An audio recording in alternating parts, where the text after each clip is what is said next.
Hey, Intro to Learning class, this is Stephanie, and I'm coming at you with the first of two videos that we're going to do for chapter 2.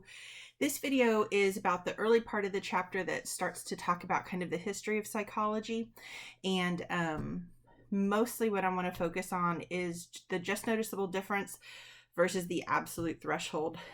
These are two concepts that students tend to get super confused with each other, and so I just want to clarify those two concepts for you. So let's start with the absolute threshold. So the book defines the absolute threshold as kind of that point at which you're going to detect a stimulus about 50% of the time, not about 50% of the time that you are exposed to that stimulus. And so students always, you can read that and you can memorize it, but it's hard to think about how to apply it. So let's think about that. So most of you at some point in your life probably had your hearing tested by your school nurse. So they put those headphones on you and they tell you that they want you to raise your hand when you hear a tone, or if you think that you heard a tone. And for a lot of students, that's kind of a weird instruction, right? Especially, I remember being little, like 7 or 8 years old, and I'm taking this hearing test. I'm like, why would I think I heard something? I would know if I heard it. And so it starts off, and it's all beep, beep, beep, and you're raising your hand every time you hear it. And all of a sudden, as things are getting a little bit softer and maybe it's getting higher pitched or lower pitched, you're not really sure if you heard that sound, right? And so, but she told you to raise your arm if you're sure you hear it, or if you think you hear that sound, right? So what she's really kind of testing for is that absolute threshold. So what are the highest pitches that you're hearing, and what are the lowest pitches that you're hearing? And at the very ends of that spectrum, it's a little bit fuzzy. Again, you're going to be recognizing that stimulus, whatever it is, whether it's something you see or something you hear, you're going to be recognizing it about 50% of the time. So the absolute threshold, then you can, if you need to think about how you can apply it, think about those hearing tests that you took at school. So the other issue with the absolute threshold is that it's not necessarily the same for every single person, right? So there's a lot of individual difference here. So I might be able to hear pitches that you might not be able to hear. And it might even change from hour to hour, to day to day. So think about this. This morning, if you're feeling well, and then by the afternoon you have a cold, your absolute thresholds, that's what I'm meaning to say, your absolute thresholds might change. So if you are feeling sick and your ears are kind of stuffed up, right, and everything's kind of fuzzy, your absolute threshold for sound might actually be different. So this is something interesting, because the idea that you have this absolute threshold and that we can measure it, while that's not untrue, we also have to recognize that there's kind of this range that an individual would live in for that absolute threshold, and that it changes, and it can change relatively quickly. Certainly for things like hearing, it changes over time. I remember when I first started teaching, I had and I still, some of you have had me for face-to-face classes, I have a really strict cell phone policy. So I ask you to put them away, and if you are caught using a cell phone during class, then you can be kicked out of the class. And so and I've really done that before, because it's annoying. You're paying for an education and you're paying attention to a phone, right? It's wild.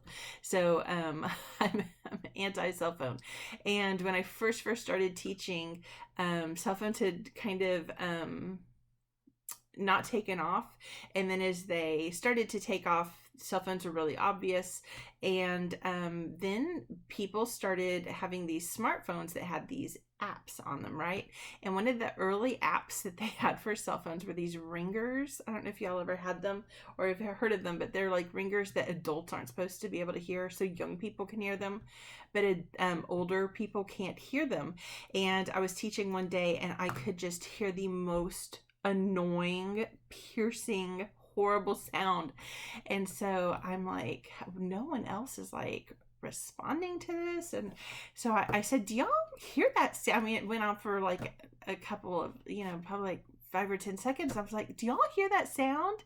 And everyone started laughing, and they're like, yeah, it's someone's ringer. How can you hear it? And I was like, what does that mean? How can I hear it? And they're like, aren't you over 30? And I was like, yeah, I was like 37, 38 years old. I was like, yeah, I can hear it.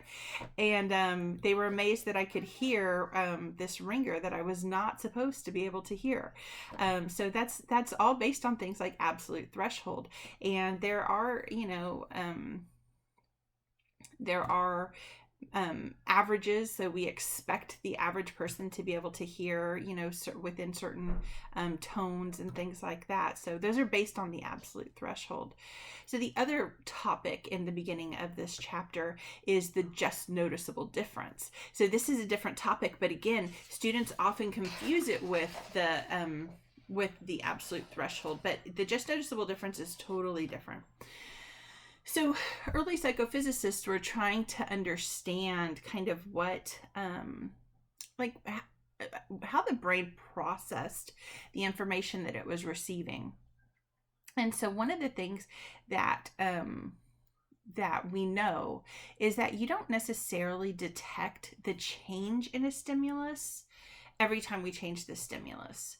So have you ever been in watching your TV and you have to keep hitting the volume button? It says it's going up, but you don't perceive that difference. Okay, that's kind of part of the idea of the just noticeable difference.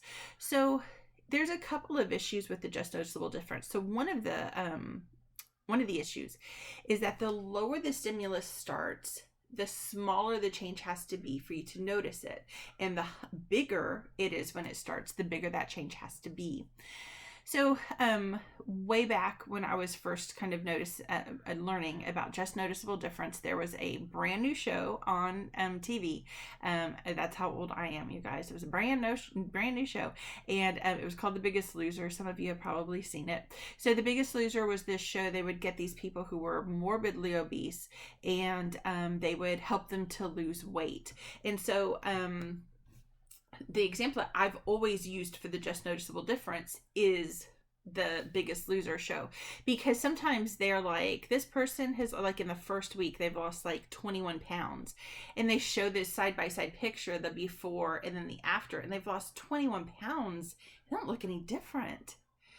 But that's because they started off so big, and so you don't notice the difference as much. So if I lost 21 pounds, you might notice a difference, right?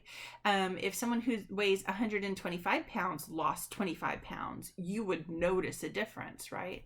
But if someone is 450 pounds and they lose 25 pounds, they don't look that different. They have so much to lose. That initial stimulus, right? Their size is so big that it takes more weight than that to notice the difference. So that's one way to think about the just noticeable difference. So the other way that you can think about it, excuse me, sorry, we just had dinner. So the other way that you can think about the just noticeable difference has to do with light bulbs. So if you think about light bulbs, there are 25 watt light bulbs, 40 watt light bulbs. So there's a 15 watt difference. The next level up is a 60 watt light bulb. That's a 20 watt difference. And then after 60, there's a 100 watt light bulb. That's a 40 watt difference. So you can see that as the wattages are increasing, the difference between that stimulus and the next highest stimulus is getting even bigger, right? So 25 to 40 is 15, 40 to 60 is 20, 60 to 100 is 40 watts difference. And the reason we have to do that is based on this idea of the just noticeable difference. It is the case that most people do not perceive a change in difference of intensity of light when we go from 25 to even 35.